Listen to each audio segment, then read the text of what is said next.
कर्नाटक जीतने के बाद, हिमाचल जीतने के बाद और तेलंगाना इस बार जीत गए, तो वहां शिकायत नहीं, मध्य प्रदेश, राजस्थान और छत्तीसगढ़ में शिकायत। जो राज्यों में हमें ज्यादा कुल वोट मिले हैं भारतीय जनता पार्टी से, तो संशय का समाधान होना जरूरी है और ये ईवीएम पे पहली बार नहीं हो रहा है, ये ईवीएम पर पहले भी हो चुका है। इलेक्शन कमीशन ऑफ इंडिया ने सारे राजनीतिक दलों को न्योता दिया कि आइए किस तरीके से ईवीएम हैक हो सकती है, डेमोन्स्ट्रेट कर दीजिए। कोई पहुंचा नहीं वहां। इलेक्टोरल वोटिंग मशीन्स के बनावट से लेकर सॉफ्टवेयर, उसकी ऑडिटिंग, उसका परचेज। वाजिब बात है कि भैया सबूत इकट्ठा कीजिए और पहुंचिए आप सुप्रीम कोर्ट में। 30 लाख। और अभी तो रुको, क्लाइमैक्स अभी बाकी। स्वागत है आप लोग का आपकी हमारे चलता हिंदी डिबेट की एक और नई कमाल की डिबेट वीडियो में। तो दोस्तों आज का डिबेट काफ़ी ज़्यादा इंटरेस्टिंग, काफ़ी ज़्यादा धमाकेदार होने वाला है, तो आप लोग लास्ट तक जरूर से देखिएगा। तो दोस्तों बात करें डिबेट के बारे में, आज डिबेट में आप लोग को देखने को मिलने वाले हैं आपके फेवरेट सुप्रिया श्री नेता, और दोस्तों सामने की तरफ आपको देखने को मिलने वाली हैं चैनल की एंकर गरिमा सिंह। और दोस्तों गरिमा सिंह इस बार सुप्रिया श्री नेता को कुछ ज़्यादा ही बजाती हैं, क्योंकि दोस्तों जब सुप्रिया श्री नेता आई होती हैं तो वह कई सारे अंट सवाल कर रही होती हैं, लेकिन दोस्तों उस सवाल को देखा कि जब गरिमा सिंह जवाब देने लगती हैं तब उनका मुँह काफ़ी ज़्यादा उतर जाता है और फिर उनकी काफ़ी ज़्यादा धुलाई भी हो जाती है। तो डिबेट इसलिए काफ़ी ज़्यादा इंटरेस्टिंग होने वाला है, आप लोग लास्ट तक जरूर से देखिएगा। एंड अच्छा लगे तो वीडियो को लाइक एंड चैनल को सब्सक्राइब जरूर से कर लीजिएगा एंड इस वीडियो को ज़्यादा मात्रा में शेयर कर दीजिएगा। शेयर करना, सब्सक्राइब करना काफ़ी ज़्यादा मस्ट है, जरूर से कर दीजिएगा। तो चलिए अपने मेन डिबेट वीडियो को हम लोग स्टार्ट कर लेते हैं। अभी ट्रेलर है, पिक्चर अभी बाकी है, मैं बोला है ना, पिक्चर अभी बाकी है। रेलेवेंट सा सवाल है कि कर्नाटक जीतने के बाद, हिमाचल जीतने के बाद या फिर पिछले चुनावों में 2018 में जब तीनों राज्य आप जीत गए थे तब, और तेलंगाना इस बार जीत गए, तो वहां शिकायत नहीं, मध्य प्रदेश, राजस्थान और छत्तीसगढ़ में शिकायत। बड़ा सेलेक्टिव पिक एंड चूज है क्या ये? सबसे पहले तो मैं एक पोजीशन पूरी तरह से क्लियर कर देना चाहती हूं, लोकतंत्र में जनादेश सर्वोपरि है। अभी मजा आएगा ना। ये पहली लाइन है और हम इस लाइन को जीते और इससे सीखते हैं, पहली लाइन। दूसरी जरूरी बात मैं ये कहना चाहती हूं कि अगर आप वोट शेयर भी मिला लीजिए तो पांचों राज्यों में हमें ज्यादा कुल वोट मिले हैं भारतीय जनता पार्टी से। अच्छा, 4 बड़े राज्यों में तो 10 लाख ज्यादा वोट मिले हैं भारतीय जनता पार्टी से। यहां पर जो बात हो रही है गरिमा जी, वो जीत हार से थोड़ी सी परे है और आपको उस परिदृश्य में उसको देखना पड़ेगा। मुझे ऐसा लगता है लोकतंत्र में अगर किसी के मन में भी जरा सा भी संशय है तो उसका समाधान जरूर होना चाहिए। मुझे लगता है लोकतंत्र में अगर कोई भी एक ऐसा व्यक्ति खड़ा होकर सवाल उठा रहा है तो संशय का समाधान होना जरूरी है, और ये ईवीएम पे पहली बार नहीं हो रहा है, ये ईवीएम पर पहले भी हो चुका है। और जैसा कि आपने खुद ही बताया, भाजपा ने भी ईवीएम पे सवाल उठाया। मैं एक बात अपनी ये कहकर और पहला आंसर एंड करूंगी कि बैलेट जब तक काउंट हो रहा था तो 21% ज्यादा वोट थे हमारे भारतीय जनता पार्टी से। एमपी की मैं बात कर रही हूं। जब ईवीएम काउंट हुआ तो 9% कम हो गए। तो ये, और यही उत्तर प्रदेश में हुआ था, बैलेट काउंट हो रहा था तो हमें नहीं पर सपा को 50% वोट मिल रहे थे। जैसे ही ईवीएम आया सपा दूसरे स्थान पर चली गई और जबरदस्त पिछड़ गई। तो मुझे ऐसा लगता है कि अगर जरा सा भी संशय है वोटर के दिमाग में, उन लोगों के दिमाग में जो लोकतंत्र के इस महापर्व के भागीदार होते हैं, तो इसका समाधान होना जरूरी है। और वो समाधान अगर बैलेट है तो एक बार कराकर देख लीजिए बैलेट से। देखिए सुप्रिया, आपने जो, मैं आज दिग्विजय सिंह के ट्वीट जो देख रही थी चाहिए अपने मत को लेकर, हाँ, दिग्विजय सिंह के ट्वीट्स मैंने देखे, उन्होंने पोस्टल बैलेट जो आप अभी बता रही हैं वही बात वो कह रहे हैं कि पोस्टल बैलेट में हम आगे थे, ईवीएम की गिनती शुरू हुई तो हम पिछड़ गए। लेकिन ये तो आप भी जानती हैं कि पोस्टल बैलेट के वोट दूर दराज के वोट होते हैं, जो कहीं दूर पोस्टेड है, या तो सरकारी अधिकारी, कर्मचारी। तो पोस्टल बैलेट और जो स्थानीय वोट है उसका कंपैरिजन क्या जायज लगता है आपको?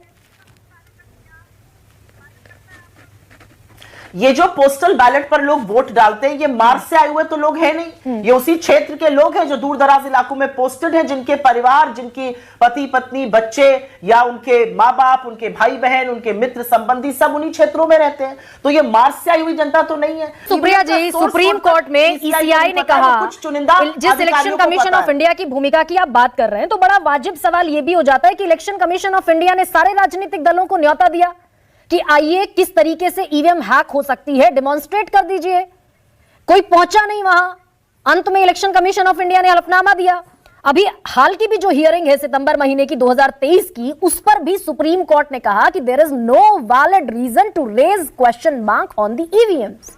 ये तो सुप्रीम कोर्ट का वर्डिक्ट है। मेरा अपना मानना है और मैं फिर से उसी बात को कहूंगी, अगर संशय है तो संशय दूर होना चाहिए और एक बात यहां पर जाननी और समझनी सबके लिए जरूरी है, इलेक्शन कमीशन ऑफ इंडिया, चुनाव आयोग इस देश के चुनाव का जो दारोमदार है वो उन पर है, लेकिन इलेक्टोरल वोटिंग मशीन्स के बनावट से लेकर सॉफ्टवेयर, उसकी ऑडिटिंग, उसका परचेज, उसकी बाइंग, उसकी वेटिंग, उसकी कमिटी में उनका कोई भी रोल नहीं है। वो भी वाजिब बात है कि भैया सबूत इकट्ठा कीजिए और पहुंचिए आप सुप्रीम कोर्ट में, याचिका दीजिए, सुप्रीम कोर्ट में कहिए इलेक्शन कमीशन ऑफ इंडिया से, बट वो आपके जो प्रूफ हो वो शॉर्ट प्रूफ होने चाहिए। ट्विटर पर और सोशल मीडिया प्लेटफॉर्म्स पर लिखते रहने से तो कहीं सोल्यूशन तक नहीं पहुंचती है गाड़ी।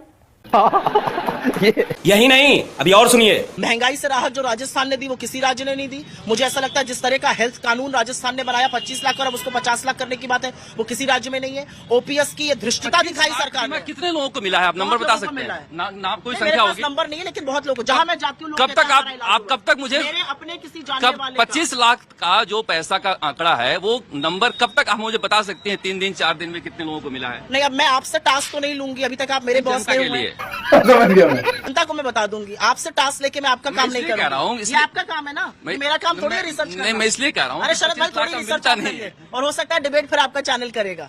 अब देखिए, आप घुमा, मैं चीजों को पूछ रहा हूँ, मैं तो सीधी बात आपसे कर तथ्य रही पर। हूँ। जैसे ये 500 रुपए वाला सिलेंडर आप देने की बात करती हैं, मैं बस एक आखिरी सवाल, 500 रुपए सिलेंडर देने की बात करती हैं आप, उज्ज्वला का सिलेंडर कितने रुपए मिल रहा है आज? उज्ज्वला का सिलेंडर कितने लोग खरीद रहे हैं आज, पहले ये बताइए, फिर हम मिलने की बात करेंगे। आप तो 76 लाख का वादा कर रही हैं हर जगह बोर्ड पे, और देंगे, और अब जो खाद्य सुरक्षा के अंतर्गत आते हैं उनको भी देंगे। मैं कह रहा हूँ आप 76 लाख का, उसको मत जाइए आप। उज्ज्वला कितने में मिल रहा है बताइए? अपनी आवाज आप मुझसे थोड़ी नीचे रखिए, मैं आपसे थोड़ी ऊंची रखूंगी।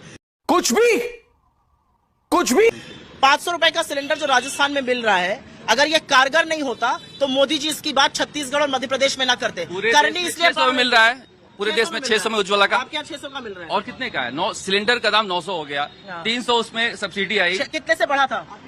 पुरानी, अब आज की बात कीजिए ना। कितने से बढ़ा था? अरे आज की बात कीजिए, कितने से बढ़ा था? आज की बात, 181% गैस का सिलेंडर बढ़ाया और 7% घटाया, और आप लोग जी बाजी करिए, तो इसमें हमारा देखिए, सवाल पूछ रहे हैं तो आप निजी हो जा रही हैं। आप लोग मुझे ऐसा लगता है कि हर स्कीम की बखिया उधेड़ना आपका काम है, ये करिए, ये करिए, आप काम करिए, मुंह बनाकर करिए, हंसकर करता हूँ। मजा आया। डिबेट में देखा कि दोस्तों जो अपने सुप्रिया सरनेत होती हैं उनका डिबेट हुआ होता है गरिमा सिंह से, और दोस्तों गरिमा सिंह उनका काफ़ी ज़्यादा वाट लगा देती हैं, क्योंकि दोस्तों जो अपने सुप्रिया सरनेत है वह जब आती हैं डिबेट में तो काफ़ी ज़्यादा खतरनाक सवाल कर रही होती हैं, लेकिन तभी वह कुछ पर्सनल मैटर पे पहुंच जाती हैं गरिमा सिंह के कुछ ऐसे क्वेश्चन पे जिसका जवाब देते हुए गरिमा सिंह उनकी काफ़ी ज़्यादा बेइज्जती और भी कई सारी चीज़ें कर देती हैं जो कि सुप्रिया सरनेत को अच्छा नहीं लगता है, और उसके बाद फिर वह गरिमा सिंह को भी कुछ बुरा भला बोलती हैं। तो इसी की वजह से डिबेट काफ़ी ज़्यादा इंटरेस्टिंग और काफ़ी धमाकेदार हुआ। तो आपको कैसा लगा कमेंट में ज़रूर बताइएगा, एंड अच्छा लगा हो तो लाइक एंड चैनल को सब्सक्राइब जरूर से कर लीजिएगा, एंड वीडियो को ज़्यादा मात्रा में शेयर कर दीजिएगा। और दोस्तों अगर कौन सा पार्ट सबसे ज़्यादा अच्छा लगा ये चीज़ कमेंट में बताइएगा, क्योंकि दोस्तों आप लोग बताते हैं तो हम लोग ज़्यादा से ज़्यादा मोटिवेट होकर के वीडियोस बना पाते हैं। थोड़ा लेट आ रहा है वीडियो, इसके लिए सॉरी, लेकिन अब मैं कंसिस्टेंस रहूँगा तो मिलेगा वीडियो, आप लोग टेंशन फ्री रहिए। तो चलिए वीडियो कहीं पे कर लेते खत्म और मिलते हैं किसी और धमाकेदार वीडियो के साथ, तब तक के लिए आता रहे। जय हिंद, जय भारत।